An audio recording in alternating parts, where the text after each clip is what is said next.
বাঁশি শ্রবণ করেছে, আজ মনটাকে গোবিন্দ চরণে দিয়ে দিয়েছে। ও বাবা, আজ যেমন গোবিন্দ বাঁশি বাজিয়েছে ব্রজগোপীদের জন্য, তাই তো বাবা? এমন বাঁশি একদিন আমাদের জীবনেও বেজে উঠবে। কি মা, বাজবে না?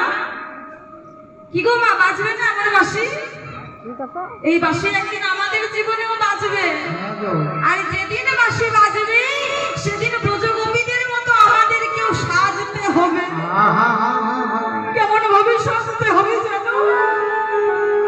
আমাদের বৈষ্ণব মতে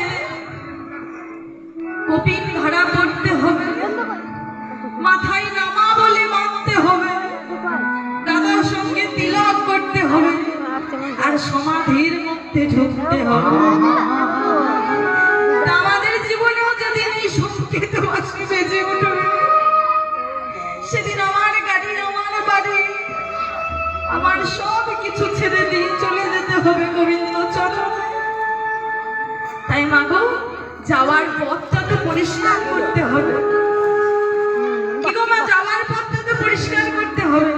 যে পথে হাঁটবে সেই পথটা যদি ঝাঁট না দেয় পরিষ্কার হবে? দুবেলা ঝাঁট দিতে হবে।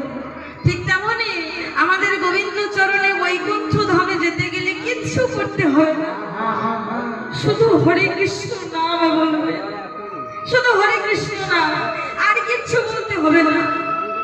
হরে কৃষ্ণ নাম বললেই গোবিন্দ চরণে চলে যাওয়া হবে। কি মা, বলবে একবার হরে কৃষ্ণ নাম? একবার বলবে? বলো, হাত তুলে বলবে, বলো। হরে কৃষ্ণ হরে কৃষ্ণ কৃষ্ণ কৃষ্ণ হরে হরে, হরে রাম হরে রাম, রাম রাম হরে হরে।